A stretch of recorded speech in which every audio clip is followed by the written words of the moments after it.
grab a seat, give me your ear, let's take a ride.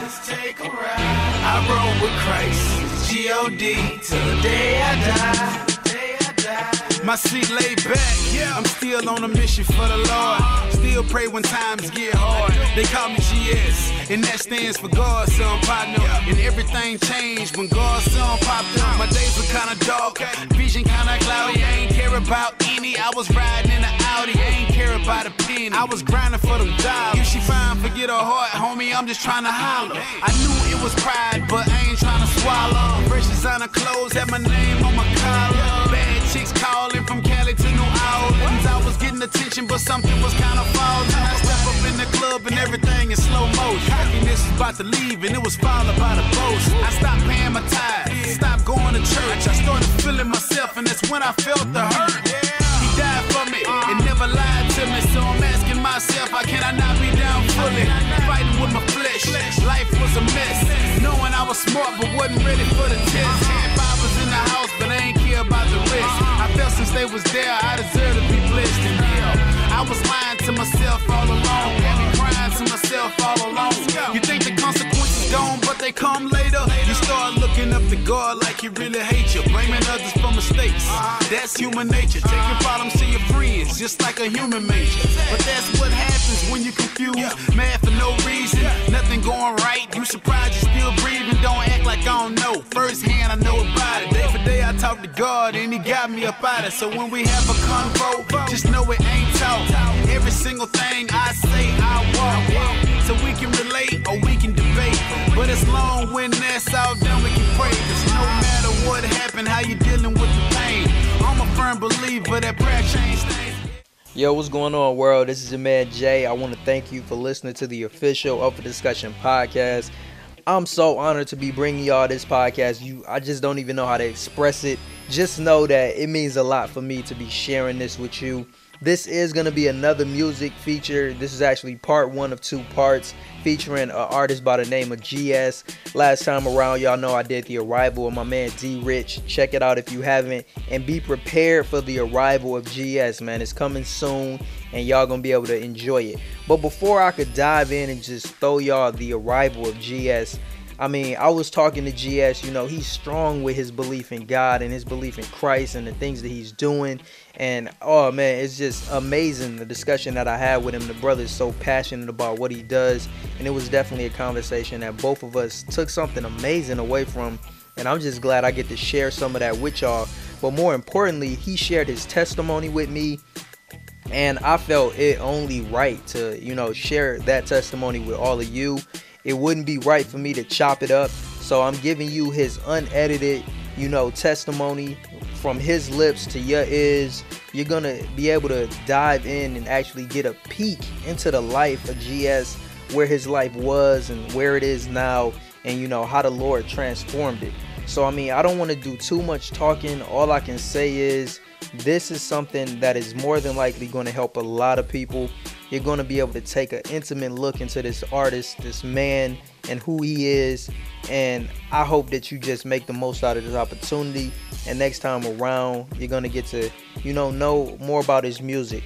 But right now, in this moment, I just want you to kick back, relax, open your ears, open your mind, and listen intently to the testimony and get ready to know the man that is GS.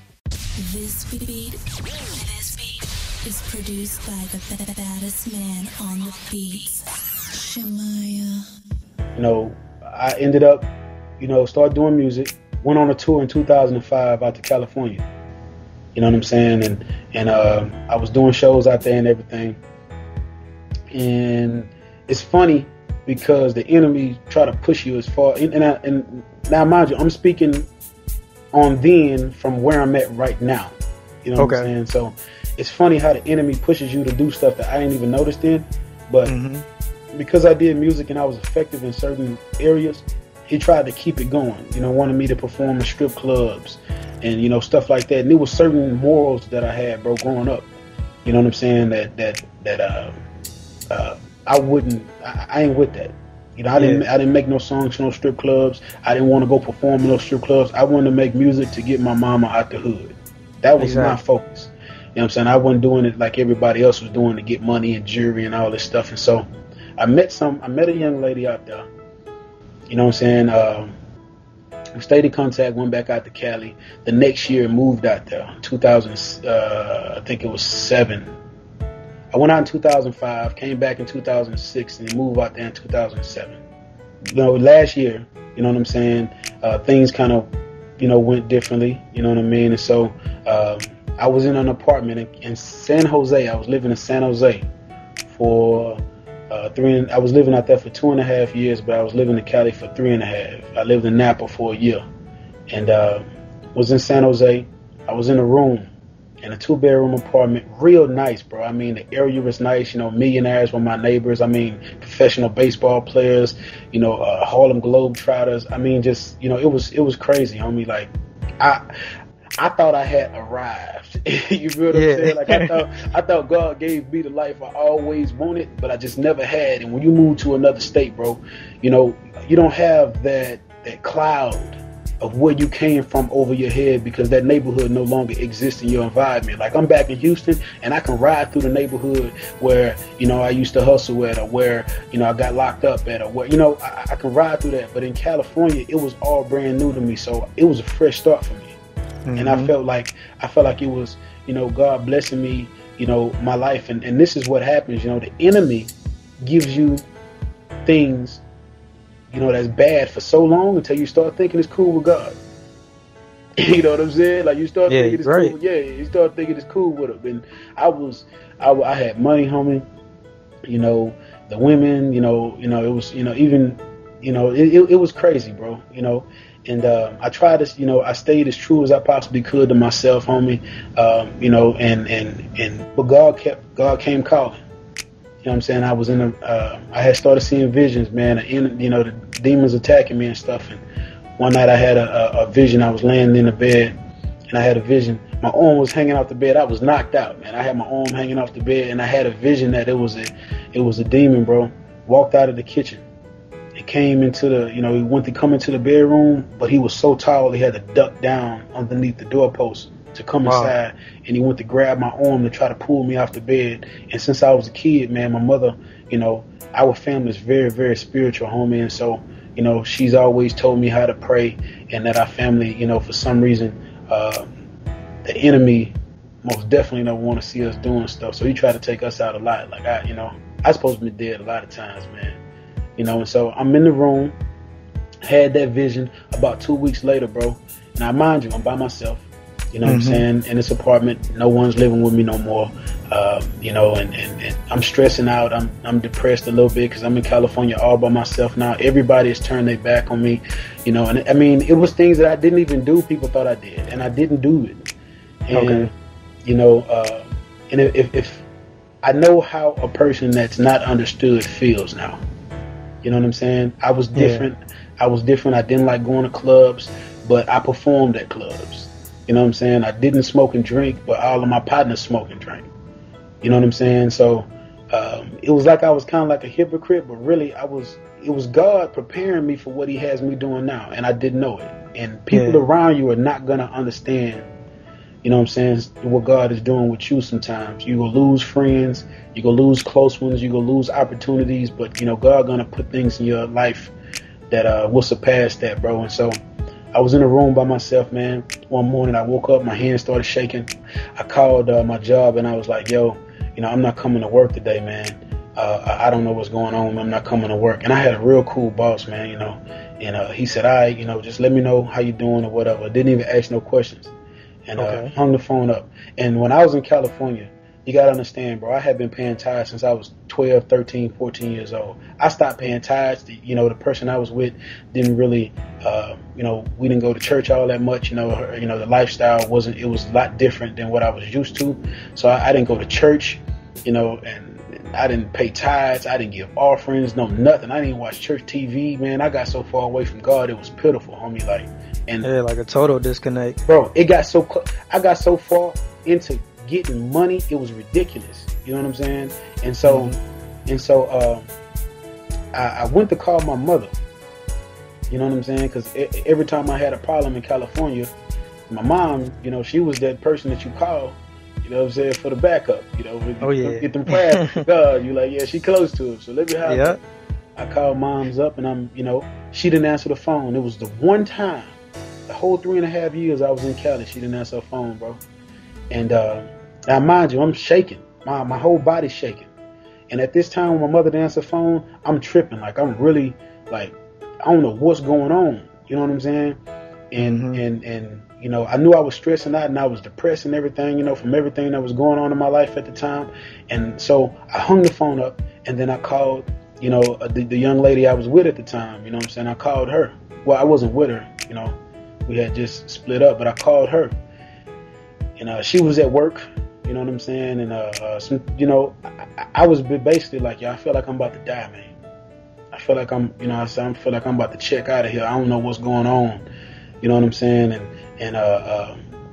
you know, I don't know what happened, man, but I know the enemy was in the middle of that, bro. Like, wholeheartedly, I know he was in the middle of that. And the only thing I heard was, I'm at work, I'm sorry you about to die. And she hung the phone up. You know what I'm saying? Yeah, bro, you know. Yeah, I don't like to speak on it, homie. And, you know, the only reason why I'm speaking on it now is because I have a song about it. But I don't like to speak on it because I don't want to make it seem like I'm bashing her, because she's a great person. You know, she's the mother of my child. She's a great mother. You know, I just think at the time the enemy really was working on me, dog, and he was working on her, homie. And like, you know, we felt a certain way about each other. But, you know, me personally, I thought, I'm from the hood, dog. And if I tell somebody I love them, like, you know what I'm saying? I don't care what you do. I'm riding with you.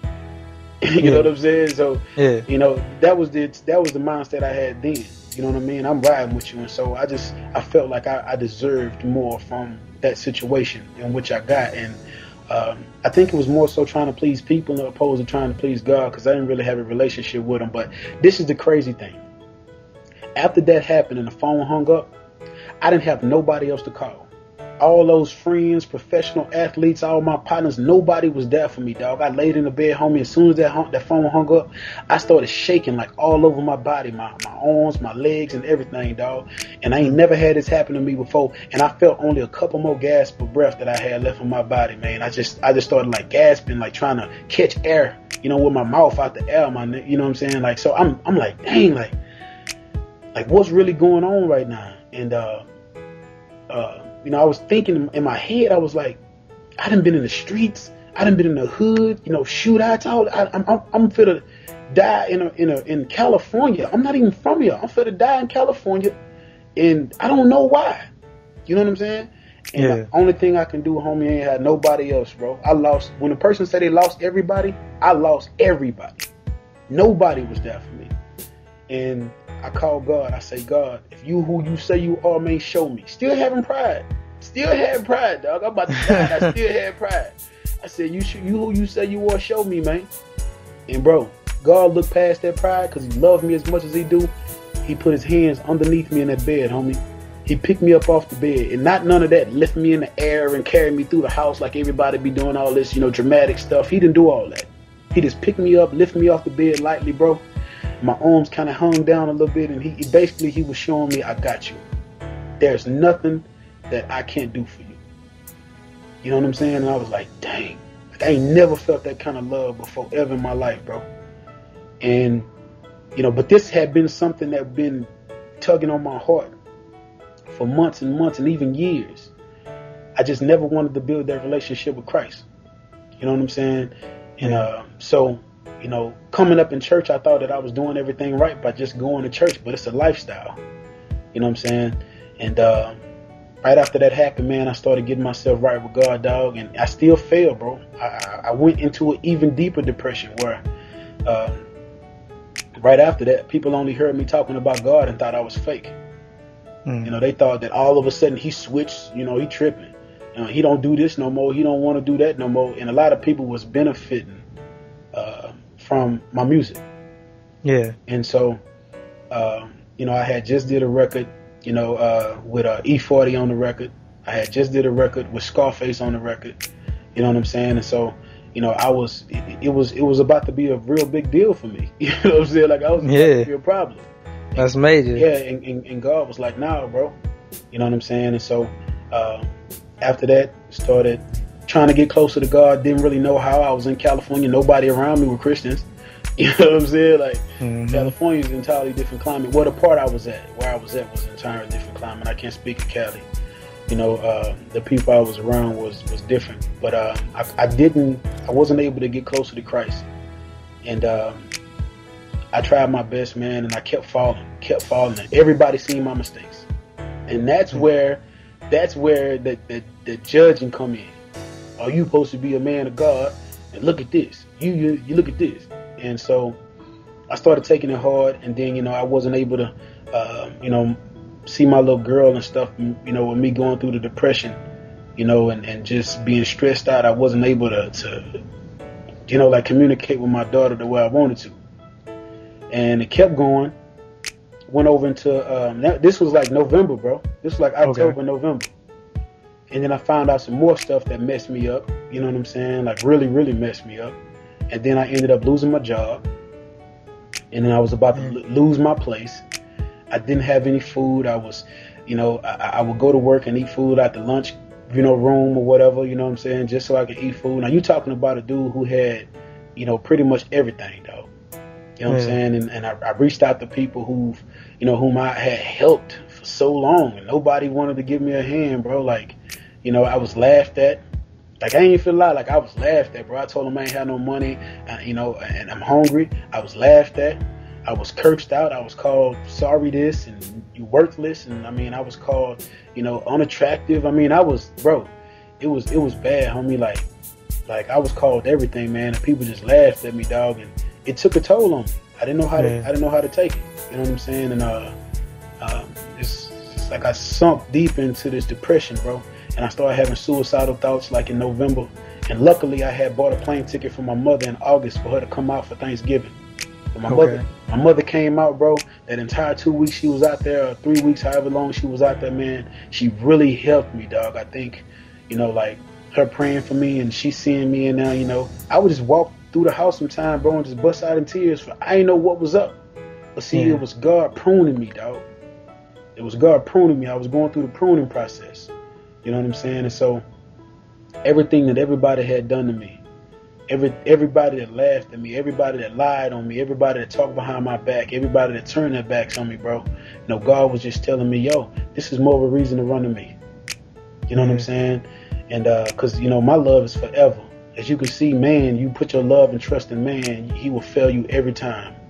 And I, you know, like I said, I lost my job. I was about to lose my place. I was hungry, and I was about to be homeless. I exhausted my entire savings, everything I had in my bank account, trying to, how can I put it, get back a situation, you know what I'm saying, that I didn't know, that I did know probably would never get back to where it used to be. But I still tried, and I exhausted all of my money and all of my savings, bro. And my job gave me my last check, and I had to make the decision whether I stay in California and be homeless and not be able to provide for my daughter, but I get to see her whenever I can, or come to Houston and I make sure she have a great life, and I make sure that she's, you know what I'm saying, that she's okay. And I tell you this, homie, like leaving my daughter, dog, like that right there is what really messed me up. And I had to drive to Houston. You know what I'm saying? Like, I took my last check and had to drive to Houston, bro. I got to Houston with $100. You know what I'm saying? We didn't even stop on the street. It was a 28-hour drive. Luckily, my brother in Cali, he drove down with me.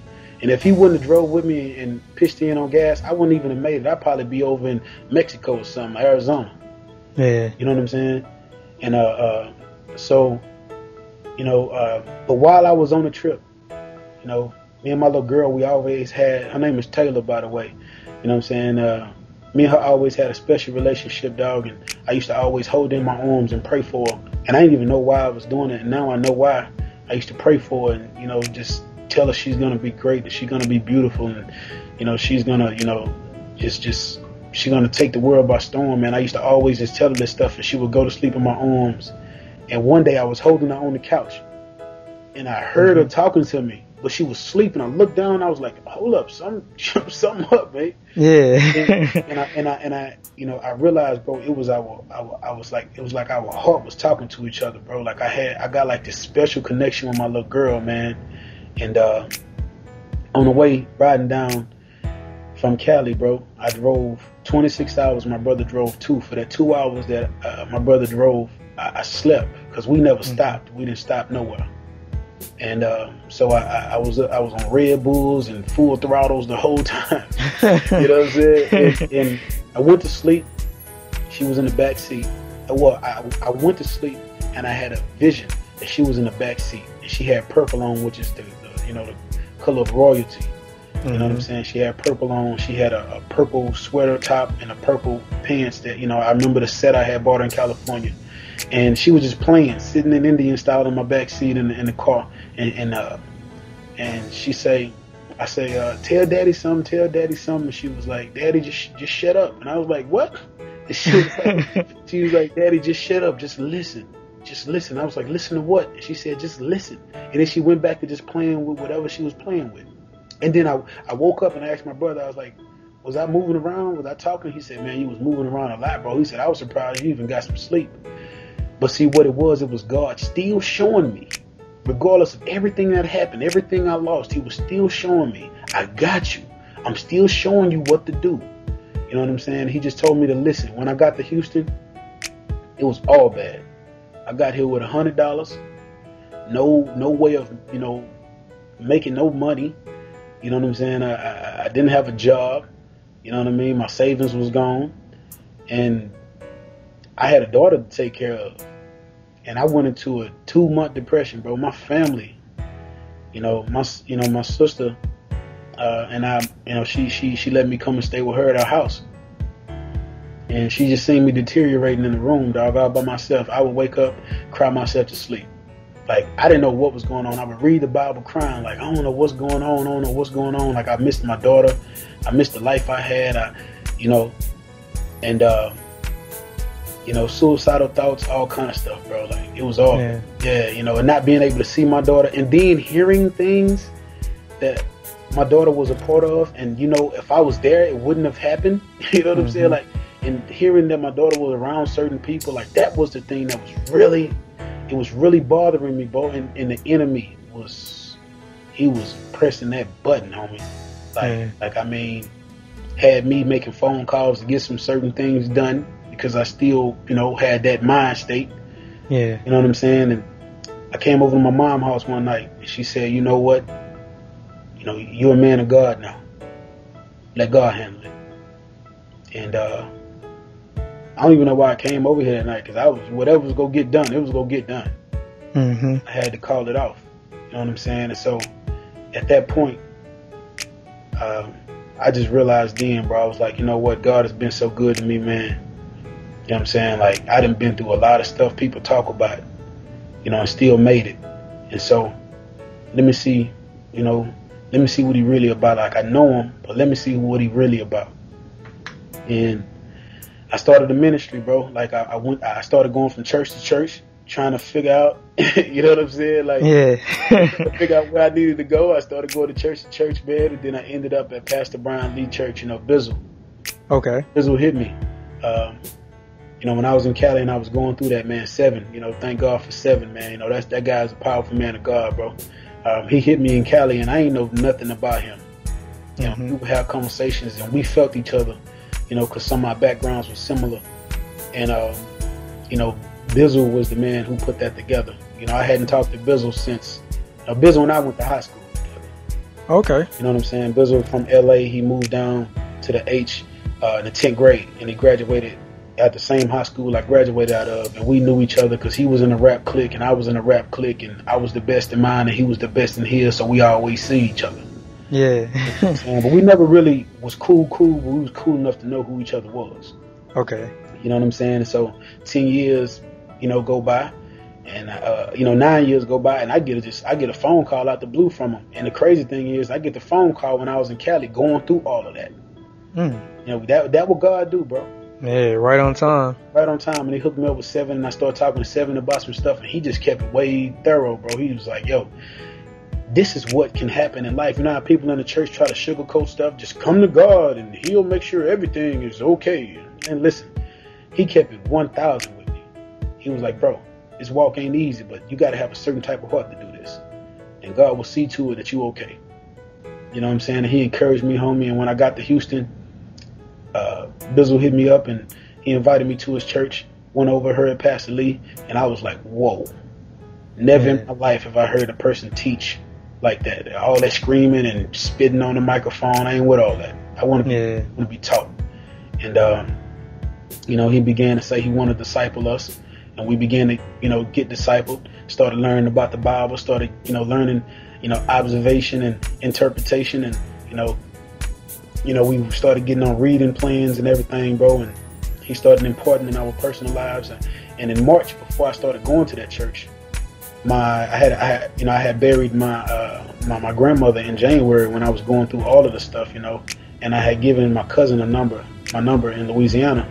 And all the time I would be praying and stuff, and, you know, going through all that. She would text me every now and then, like scriptures, and she would put like her little, you know, finish on it or what she thought it meant. And I didn't get them every day. I got them like maybe once or twice a week, but I'd be praying at night, and in the morning, those text messages would confirm what I had been praying about. Wow. And, yeah, you know what I'm saying? I was like, and I would keep praying, and I would wake up and look for the text message and be like, God, why you ain't talking to me today? You know what I'm saying? Yeah. Either like 3-4 days later, but I think God was showing me patience at that point. You know, a lot of us go through things and we don't know what it's for. And so what I decided to do was, I was like, okay, if these things are helping me, I know I'm not the only person in this world that's going through this. I know I'm not the only person that everybody's turned their back on, and somebody needs some encouragement. And so I started sending it out to some of my friends a couple of times a week. And then all of a sudden it started getting bigger. And then it started getting bigger. And now I do it every day. 8 months in, about 6 months in right now. You know what I'm saying? It's a nonprofit organization called My Words of Encouragement. We're reaching 10 countries right now through text message. Yeah, through text message to your phone every single day. We're reaching over 3,000, 4,000 people daily. You know what I'm saying? And like I said, it's just a wonderful thing God is doing, bro. I mean, we have testimonials coming. I have a book coming at the end of the year. It's probably going to be the beginning of next year. You know what I'm saying? And it's incredible what God is doing, man. Just being able to reach people, and and even in this, there's a young lady who was an atheist. She didn't even believe in God. Like 23 years, she never opened the Bible, didn't even nothing. With words of encouragement, man, and God, just showing up, bro. You know what I'm saying? She's convinced that there is a God, dog. You know what I'm saying? And she gave her life to Christ, homie, and it's beautiful, man. Just hearing her. Just hearing a testimony, dog, it's like she really went through some stuff, and these people in different states, I've communicated with people in Africa. I've it's crazy. But, and then the mixtape series came about, Born Before Destruction. I don't know why I came up with that name, but now I do. It was basically, I look back at it now and just tell myself, okay, if you wouldn't have been so hard-headed when God was pulling on you, you probably would have been able to still have everything you had if you would have just given your life to Christ. See, a lot of us need to be warned. I wasn't only warned. He was showing me too. He was like, he showed you, man, definitely. Yeah, so I'm going back, bro, and I'm pulling everybody. I damaged a lot of lives when I was in the world, homie, and I'm going back and I'm fighting for more of them. You know what I'm saying? Trying to get him closer to Christ and get him to know who he is, man. Because I don't live no fake life. I can't speak for anybody else, but my life isn't fake. And what I've been through is what I've been through. The personal relationship I have with Christ, the testimony I have, this stuff comes, directly from the life I had that God allowed me to have. You know what I'm saying? And so, now that I'm in Christ, I'm reaching back and I'm grabbing all of them. I ain't letting nobody go. So, we're warning before destruction. I'm just warning people. If you feel like you can get somewhere without Christ, you might as well chill out on that right now. You gonna lose everything like I did, because I ain't no better than you and you ain't no better than me. Man. You know what I'm saying? So that's where the warning before destruction title came from, and also that's my testimony, man. Wow, I don't know about you, but that testimony seriously touched me. Like, every time that I've listened to it, it just makes me sit back and reflect on where my life has been, the roads that I'm traveling down now, and It really has me looking at things differently. Not only his testimony, but my conversation with him as well. And it even, after listening to that, it even affects the way I listen to his music. It has so much more to it now. After hearing a testimony that's so real, that's so passionate. I mean, he didn't sugarcoat anything. He kept it real. He told it like it was, the good, the bad. And I just really appreciate him, for stepping in and being so revealing about what he went through, and in hopes of helping somebody else. So I really hope that listening to this podcast and listening more to his testimony has really helped some people out and allowed them to take something away from it. I feel like many of you should probably go ahead and listen to this more than once, but maybe that's just me. I feel like it's a lot that can be taken away from this testimony if you guys would just go back and listen to it many a times. I know I plan to listen to it over and over, because this can really be like a kind of like a guiding light of how God can come through and help us. So with that being said, I'm just tongue-tied, and I'm really honored that I was able to not only hear his testimony but share it with all of you. And I really hope that it infects somebody positively and just help somebody. That's all GS is trying to do, and in the end, that's all I'm trying to do with my podcast and all of my efforts. And I'm just glad, and I'm hopeful, and I'm trusting God that this podcast and this testimony will touch the right person at the right time. But like I said, I really hope y'all took something away from it. I'm honored that I was able to bring it to you. And just get ready. The arrival of GS is on its way. You're going to be able to, dive in and learn more about his music.